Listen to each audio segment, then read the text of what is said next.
everyone, welcome to eKuhipath. Aji daily newspaper Simplified ami loi ahisu ketaman gurutopurno bikhoy.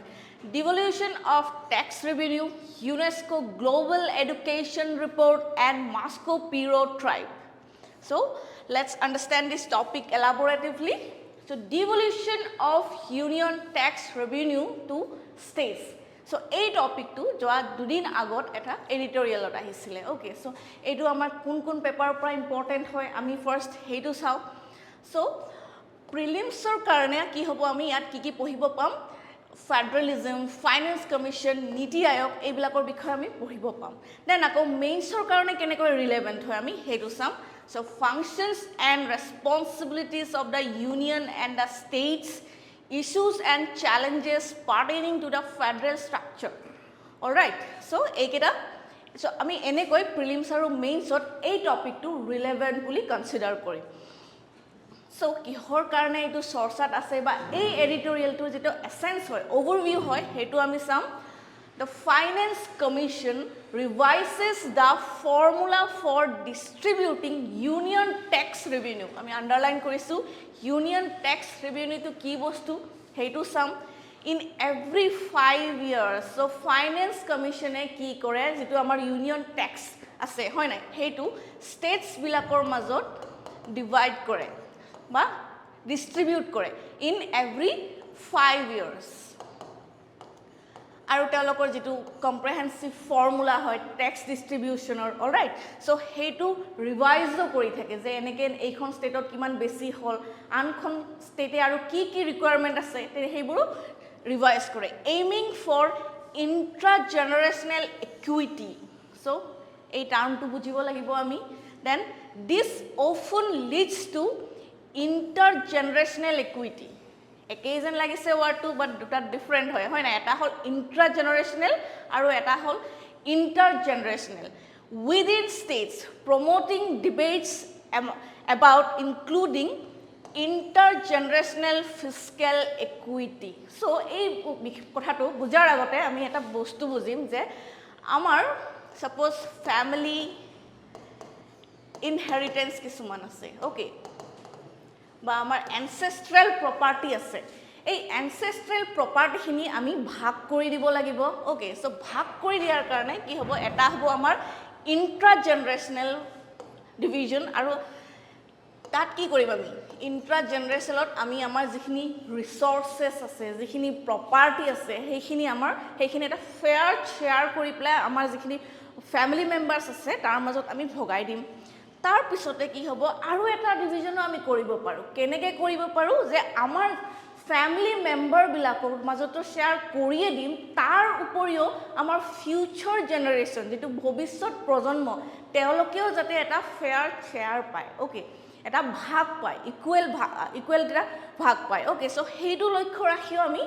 তাৰ মাজত আমাৰ প্ৰপাৰ্টিটো আমি divide কৰিব পাৰো ডিভিজন কৰিব পাৰো ওকে সো তেনেকৈ আমাৰ ইউনিয়ন গভৰ্নমেন্টে কি কৰে আমাৰ ইউনিয়ন গভৰ্নমেন্টৰ দুটা আৰ্নিং সোৰ্স আছে কি হয় এটা হয় ৰেভিনিউ আৰু এটা হল বৰোইং ওকে সো আমাৰ ট্যাক্স ৰেভিনিউটো কি কৰে গোটেই স্টেটস বিলাকৰ মাজত ডিভাইড কৰি দিয়ে হয় নাই যেহেতু আমাৰ এটা ফেডাৰেল স্ট্ৰাকচাৰ আছে হয় নাই সো যেনেকৈ আমাৰ ৰেসপন্সিবিলিটিজ ৰাইটস সকলোবিলাক আমি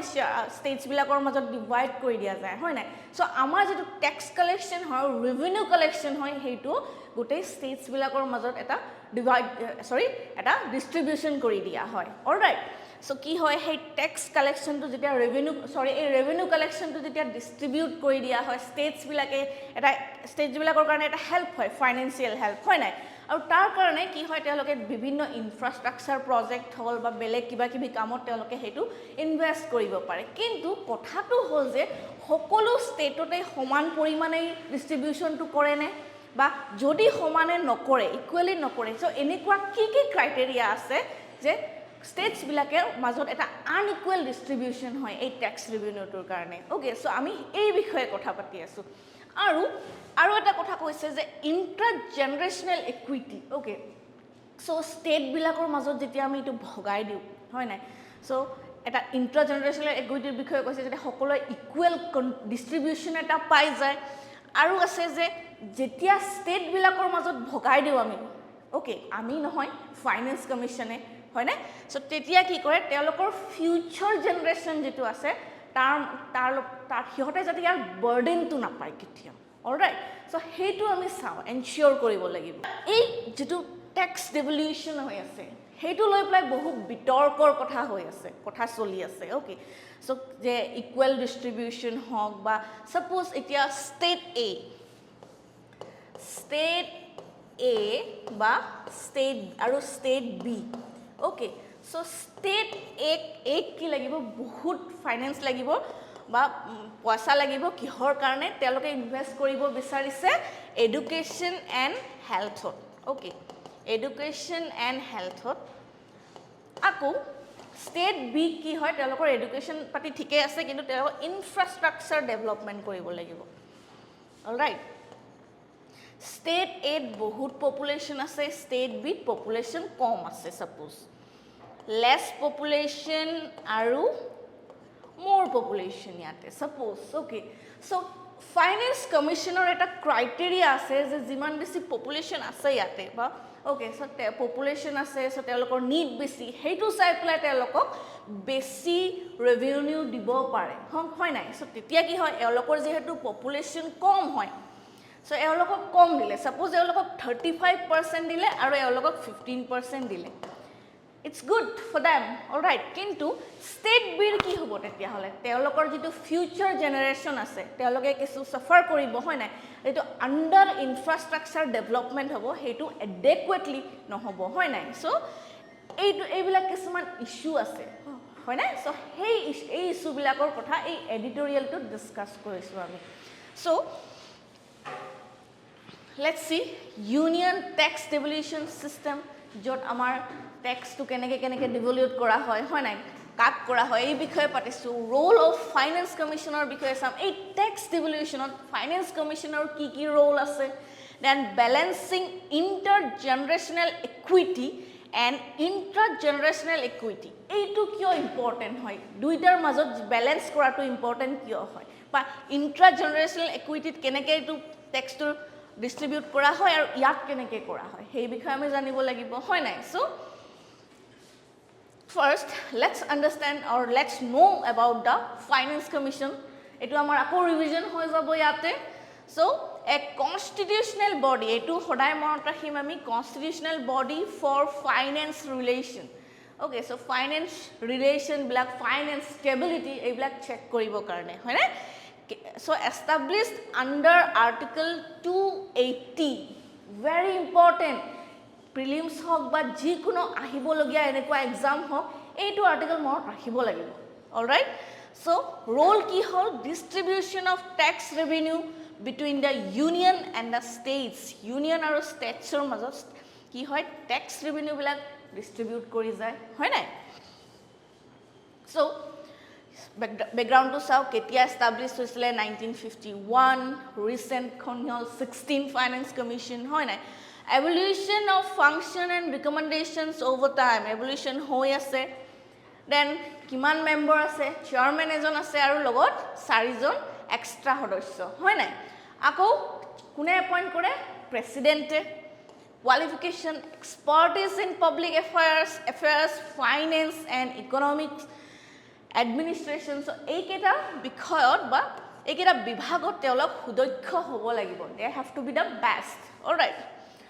Then function kiki so already paisu ami je net tax distribution between union and the states hoy nai so granting aid bilak kore decide kore measures to augment the consolidated fund of a state then ako ki koy je kisuman fiscal matter ba jikono financial matter teloke president to recommend to koribo pare all right so let's understand this now intra-generational equity. Okay, so redistribution of tax revenue among states. So, okay, so states bilakor majot je ami tax to divide kori diu ba distribute kori diu. Hoy na? Jate hokoloe eta equitable access pai to resources within the same generation. Okay, so same জেনাৰেশ্যনৰ মানুহখিনিয়ে যাতে এই ৰিসোৰ্সটোৰ access পায় fair share পায় হয় নাই আৰু তেওঁলোকৰ ফিউচাৰ জেনাৰেশ্যনৰ কাৰণে একো নাথাকে তাত অলৰাইট সো ইন্ডিকেটৰ্স কি আছে পপুলেশন এৰিয়া পাৰ ক্যাপিটা ইনকাম এইখিনি এইবিলাক কিছু কনসাৰ্ন ম্যাটাৰ হয় যেহেতু আমি স্টেট এৰ বিষয়ে তেতিয়া কথা পাতিছো state A state B so যেতিয়া ইয়াত কি হয় যে টেক্স টু ডিস্ট্ৰিবিউট কৰা হয় কিছুমান parameter consideration ৰাখি পেলাই কৰা হয় ওকে suppose state A যত population বেছি আছে আৰু তেওঁলোকে কোট ইনভেস্ট কৰিব বিচাৰে health and education alright so তেওঁলোকৰ যেহেতু population বেছি okay in comparison to state B তেওঁলোকে যেটো শেয়াৰ আছে তেওঁলোকে হেতু বেছিকে পাব ৰেভিনিউ টু বেছিকে পাব suppose তেওঁলোকে 35% পালে বা 50 পালে কিন্তু state B যেহেতু population কম তেতিয়া তেওঁলোকে কি পাব 15% বা সামথিং আৰু তেনেকুৱা এলগতকে কম পাব মুঠতে ওকে সো কিন্তু তেওঁলোকৰ নিডছ তো মানে কি হয় যে কনসিডাৰ কৰিবলগীয়া নিডছ হয় যে তেওঁলোকে ইনফ্ৰাষ্ট্ৰাকচাৰ ডেভেলপ কৰিব বিচাৰে হয় নাই কিন্তু পপুলেশন কম হোৱা কাৰণে তেওঁলোকে শেয়াৰটো কম পাব সো এইটো কৈছে যে এইটো এটা আনফেয়াৰ এডভান্টেজ বুলি কৈছে পপুলেশনটো হয় নাই কাৰণ এইটো এটা হয় যেন এৰিয়া কিছুমান এৰিয়া ডাঙৰ আছে হয় না কিছুমান সৰু আছে পাৰ ক্যাপিটা ইনকাম কিছুমান এনেকুৱা ষ্টেট আছে যিবিলাকে কি হয় যেটো আমাৰ জিডিপি গ্ৰোথত বা ইকোনমিক ডেভেলপমেন্টত তেওঁলোকে বহুত বেছি কন্ট্ৰিবিউট কৰি আছে অলৰাইট সো কিন্তু তেওঁলোকৰ পপুলেশন কম হোৱা কাৰণে বা এৰিয়া সাইজ কম হোৱা কাৰণে তেওঁলোকে যিমানখিনি ডিজাৰ্ভ কৰে হিমানখিনি ট্যাক্স তেওঁলোকে পোৱা নাই ওকে সো পপুলেশন এৰিয়া অনুযায়ী তেওঁলোকৰ কি হৈছে যে পাৰ ক্যাপিটা ইনকাম বহুত বেছি কিন্তু সেই হিচাপে তেওঁলোকে সেই শেয়াৰটো পোৱা নাই অলৰাইট সো এইবিলাক হল যে এইবিলাক কনসাৰ্ন হয় যিবিলাকৰ কাৰণে এই এডিটৰিয়েলটো ডিসকাস কৰিছে যে ইন্ডিকেটৰ্স বিলাক ফেয়াৰ হয় নে নহয় হয় নাই জনসংখ্যা যত বেছি আছে তেওঁলোকে বেছি ট্যাক্স পাব বা বেছি ৰেভিনিউ পাব এৰিয়া যত বেছি আছে তাত হ'ব হয় নাই সো পাৰ ক্যাপিটা ইনকাম যিবিলাকে বেছি দি আছে ট্যাক্স কালেকশন বেছি দি আছে তেওঁলোকে কিয় নাপায় তেতিয়া হলে হয় নাই সো এনেকুৱা কিছুমান কনসার্ন আছে ইয়াতে so then intergenerational equity let's understand this so it ensures current fiscal decision and don't burden future generation যাতে future generationৰ problem নহয় okay so কি হয় যে তেওঁলোকৰ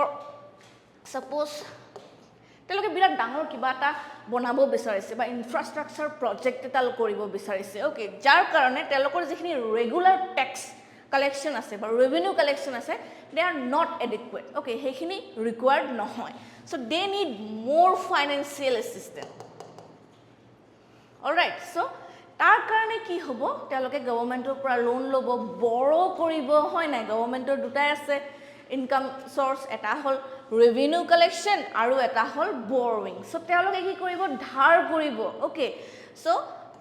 এই ধাৰটো বা ঋণটো কি হয় যে তেওঁলোকে সাপোজ ঋণটো লৈ পেলাই ইনফ্ৰাষ্ট্ৰাকচাৰ প্ৰজেক্টটো কন্টিনিউ কৰিলে বা তেওঁলোকৰ ইনভেষ্টমেন্টটো কন্টিনিউ কৰিলে কিন্তু তাৰ কনসিকুৱেন্সেস কি হ'ব পাৰে যে তেওঁলোকৰ যেটো ফিউচাৰ জেনাৰেশ্যন ভৱিষ্যত প্ৰজন্ম যিবিলাকে এই ইনফ্ৰাষ্ট্ৰাকচাৰ প্ৰজেক্টটো সাপোজ বা যিকোনো কামটোত তেওঁলোকৰ একো লেনদেন নাই সো তেওঁলোকে সেই ডেপটো ৰিপে কৰিব লাগিব alright so very unfair so don't burden future generation যাতে future generation এ হেতু ৰিপে কৰিব না লাগে okay so current generation টো যেটো বড় কৰিছে বা তেওঁলোকে যত ইনভেস্ট কৰিছে so তাৰ ডেপটো যাতে এওঁলোকে পৰিশোধ কৰিব না লাগে সেই বিষয়ে কথা কৈছে হয় নাই so issues কি high income versus low income states বিলাকৰ মাজত তেনেকুৱা problem হৈ যায় then focus on sustainable debt management যাতে sustainably এটা debt management হয় যাতে আমি বড় কৰো ওকে সেই লোন টু লও ধাৰ টু লও also at the same time আমি সময়মতে ৰিপে কৰি যাও আমাৰ ফিউচাৰ জেনাৰেশ্যনৰ ওপৰত যাতে সেই বাৰ্ডেনটো নাহে বা নপৰে সো তাৰ ওপৰত ইয়াত ফোকাস ৰখা হৈছে সো আমি এটা বুজি পালো ইন্টাৰজেনাৰেশ্যনেল ইকুইটি আৰু ইন্টাৰজেনাৰেশ্যনেল ইকুইটিটো কিহৰ লগত ৰিলেটেড হয় বা কেনেকুৱা কনসাৰ্ন এৰোজ হ'ব পাৰে ইয়াৰ পৰা alright So, horizontal distribution formula etu koise je indicators ki use kore equity and efficiency indicators equity suppose population area ebur sabo per capita income efficiency indication of fiscal measures hoy nai stability ebur soa jabo okay so fiscal responsibility acts and their impact need for increased weight for fiscal indicators aru kisuman indicators ami dibo paru niki equity aru efficiency indicator badeo jar dara amar itu maintain koribo balance koribo easy hoi jay hetu kotha koa hoise so balancing equity and efficiency need for comprehensive distribution formula eta amar comprehensive distribution formula ta lagibo boli koise already ami kihor paiso equity and efficiency jot amar population area ba per capita income ebur indicator ba parameters loi pulai kora hoy suppose ami imato just kotha patisu je jibilak high income states ase je hihote jitu economic development but national development or jitu contribution kori ase just because teolokor jodi jonohongkha kom hoy ba teolokor jitu area size kom hoy tar karone jodi ki hoy je teoloke equal distribution na pai tax revenue pora hetu eta unfairness boli pulai ami consider koru hoy nai so তেনেকুৱা নহয় পলাই যদি আমি কিবা বেলেগ প্যাৰামিটাৰছ দিব পাৰো যাৰ কাৰণে কি হয় তেওঁলোকে জিমান বেছি ইনভেস্ট কৰি আছে বা ট্যাক্স কালেকশন কৰি আছে ইকোনমিক ডেভেলপমেন্ট কৰি আছে তেনেকৈ তেওঁলোকে কিছু ফেয়াৰ চেয়াৰো পাই যাতে হয় নাই সো তেনেকুৱাকে so increase weight for fiscal indicators eco fiscal indicators weight to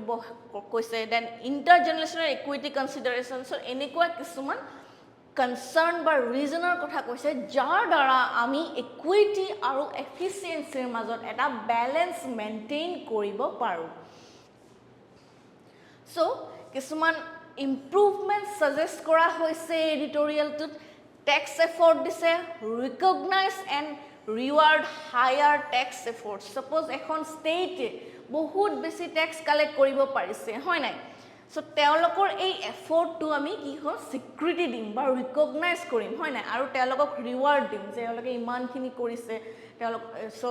korar pisot ki hobo je teoloke tetia tax effort to acknowledge hobo aru teoloke etu revenue collection borabo karone encourage hobo aru notun initiative ahibo hoy na lobo then expenditure efficiency incentivize efficient public expenditure management hoy na so public expenditure management to jate sustainably use kora hoy na tel ami nijor karone use koru aru amar bhobisyot projonmor karone rakhi pelayo ami use kori jao hoy na so heidur upor to ki hoy je incentivize kora kotha koise hoy na then fiscal variables incorporate more fiscal variables notun kisuman variables add kora kotha koise hoy na equity variables for accurate reflection tax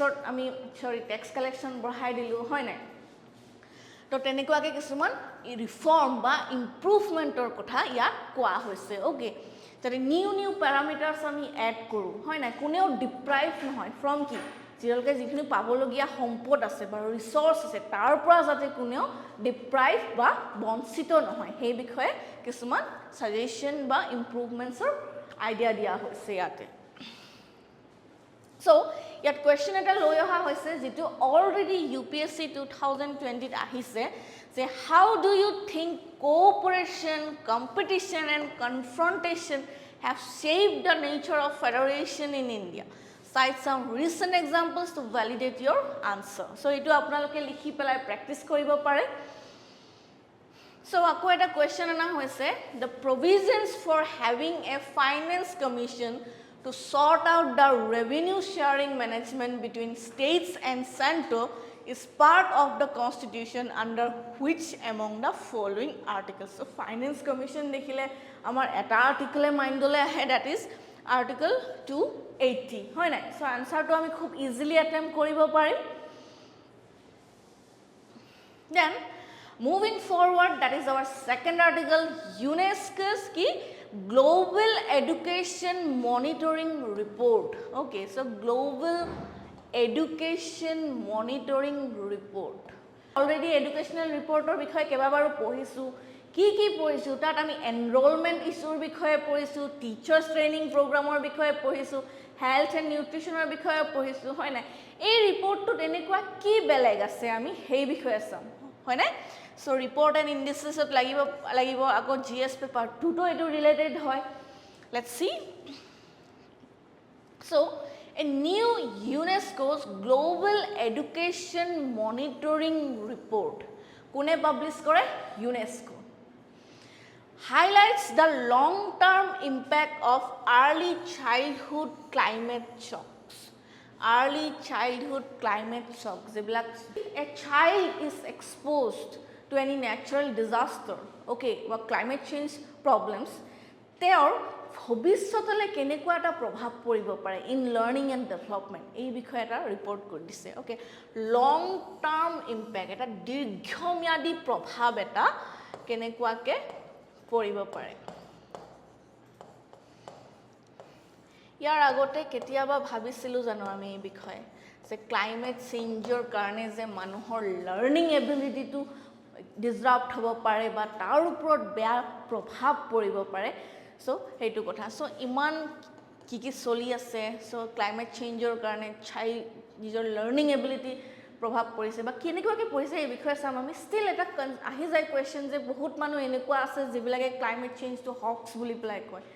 okay so let's understand this okay first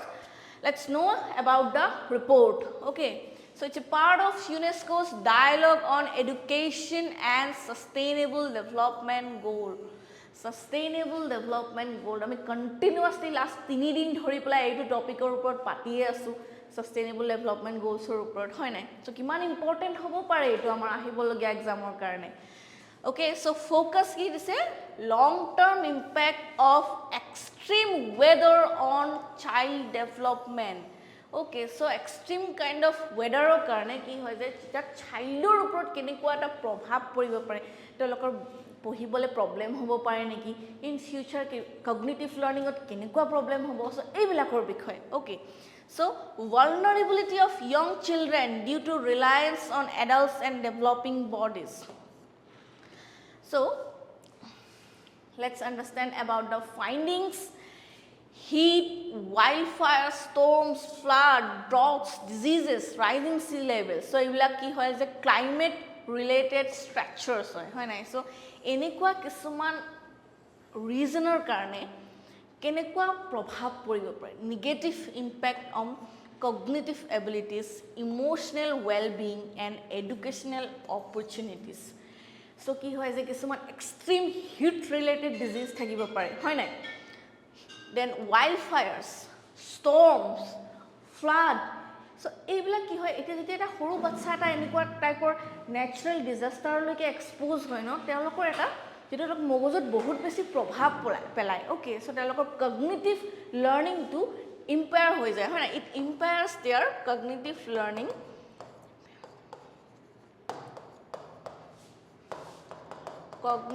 learning তাৰ পিছত কি হৈছে জিটোৰ কাৰণে তেওঁলোকৰ যেটো learning কেপাসিটিছ হয় ইয়া development overall well-being হেতুত খুব বেছি বেয়া প্ৰভাৱ পেলাব পাৰে তেওঁলোকে শিকিব নোৱাৰে হয় নাই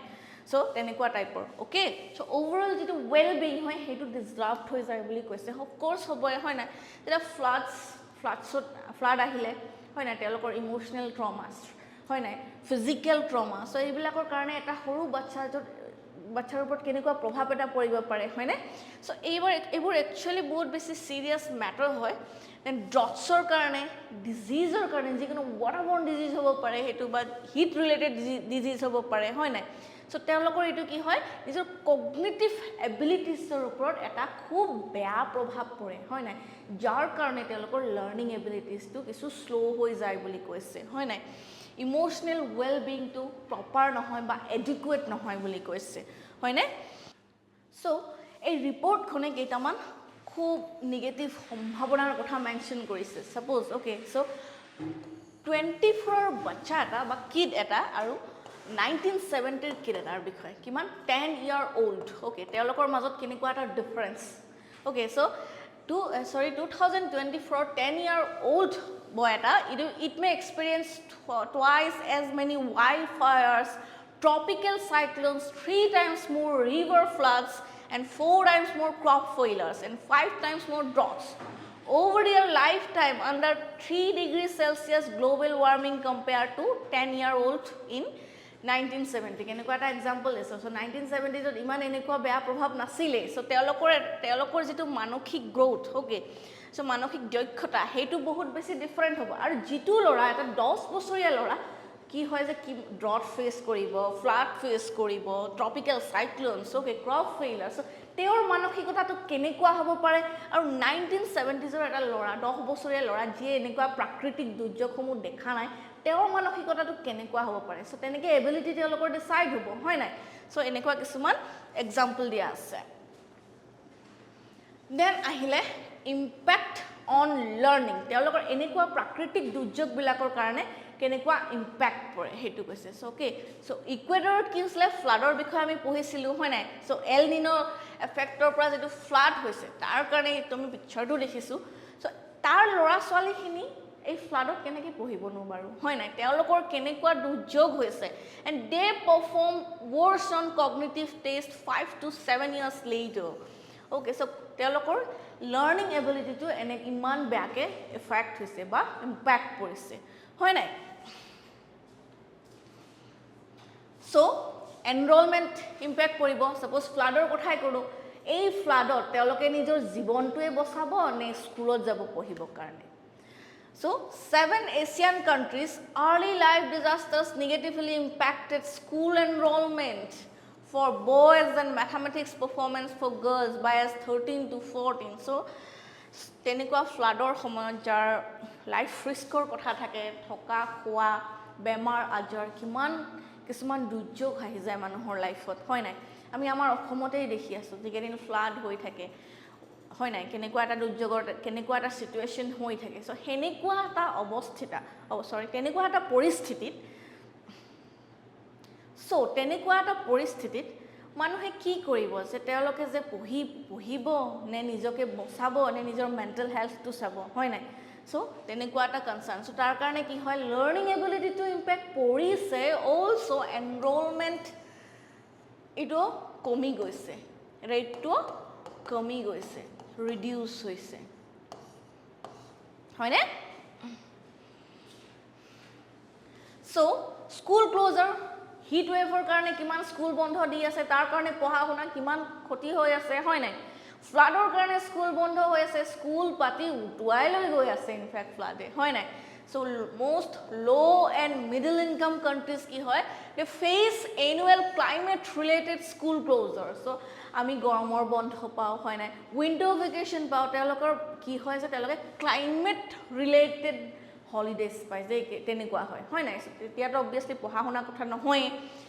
হয় নাই and that led the increased learning loss কিমান ক্ষতি সাধন হ'ব পাৰে পঢ়া শুনাত হয় নাই তেওঁলোকে পঢ়িব নোৱাৰে and dropout rates কিমান বাঢ়ি যায় since 75% of extreme weather events in the last 20 years have led to school closure okay so টংগাত কেনেকৈ সাইক্লোন জিটাৰ কাৰণে কি হৈছিলে 72% স্কুল মানে ডেমেজ হৈ গৈছিলে বন্ধ হৈ গৈছিলে চ' ক্লাইমেটৰ যিটো প্ৰাকৃতিক দুৰ্যোগবিলাক আছে হয় নাই চ' তেওঁলোকে কেনেকুৱা প্ৰভাৱ পেলাইছে ইন এডুকেশ্যন ছেক্টৰ হয় নাই Then let's see the decrease in complete grades, learning ability, then reduction in enrollment role, then incomplete grades. Okay, so flood exposure reduced completed grades by 3.4 in Ethiopia, India, then Vietnam. So ebilakot ki hoise household income loss hoi goise. So obviously eniko durjogor samoyot ami educational kotha bhabato eta কি কম এইটো আৰু মূৰ্খামি বুলি কম বাৰু চ' হিটৰ impact কি আছে the higher than average temperature during prenatal and early life are linked to fewer years of schooling especially in Southeast Asia গৰমৰ কাৰণে Then China ki hoy high temperature reduced high stakes test performance and it lowers high school graduation and college entrance rates. So sario pinor price ibla weather related dujog ase hoy nai disasters ase. So ibla ke je okol early childhood ba jikhini horu lora swali ase telokor uporote je prabhav pelaise tenekwa nohoy everyone from child to old age man hoy na hokolor uporote prabhav pelaise. So rain variability hoy na so jitu amar erratic precipitation pattern ahise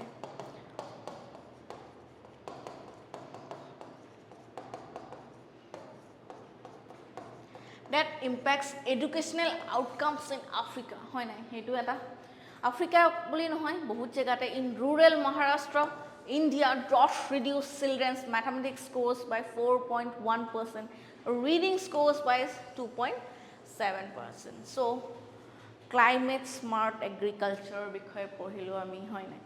recently climate resilient farming or uport pohilo এটা ক্লাইমেটৰ কাৰণে এডুকেশ্যনৰ ওপৰত এনেকুৱা বেয়া প্ৰভাৱ পৰিছে সকলো দিশৰ পৰাই কেনেকুৱা এডভাৰ্স সেভাৰিটি ইয়া প্ৰভাৱ পৰি আছে সো এইবিলাকৰ বিষয়ে আমি জানি আছো still and we can say that it's not a hoax right it's real climate change is real right then let's see about UNESCO so they had to a report to UNESCO publish kore okay so ama question hodi dibo pare United Nations Educational Scientific and Cultural Organization ketia sthapito hoisile 1945 or headquarters very important okay so enikwa important institute bilakor organizations bilakor headquarter bikhoy hodi die ya establishment here bikhoy hoy nai Paris France purpose ki lokkho ki uddeshyo ki promote international collaboration in education, science and culture to foster peace and security. But ami jitu reporter bikhoye pohilu secure peaceor kotha duror kotha hoina peace to duror kotha security kotha bhobato amar karone etia high risk hoy goise hoina so UNESCO all right then question eta loi ahisu recently which city of Kerala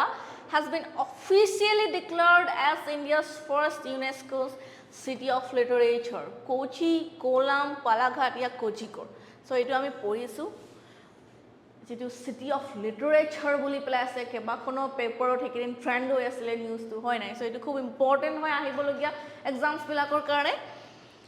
so let's understand about this so Kozhikode in Kerala has been named India's first UNESCO city of literature okay and it joins UNESCO's creative cities network okay to monot rakhibo apnaloke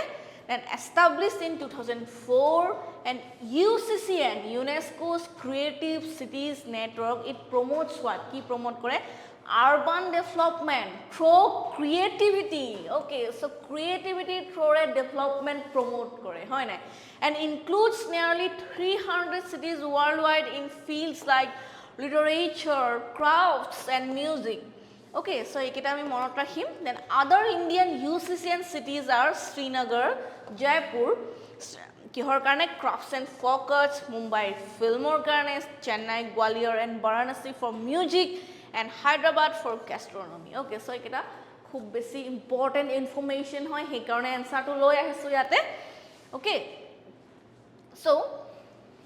question ta loi aha hoise evaluate the effectiveness of current educational systems in low and middle income countries in mitigating the adverse effects of climate related structure on children's education so is a climate related structures bilakor bikhoy pohilo ami heat hoy nai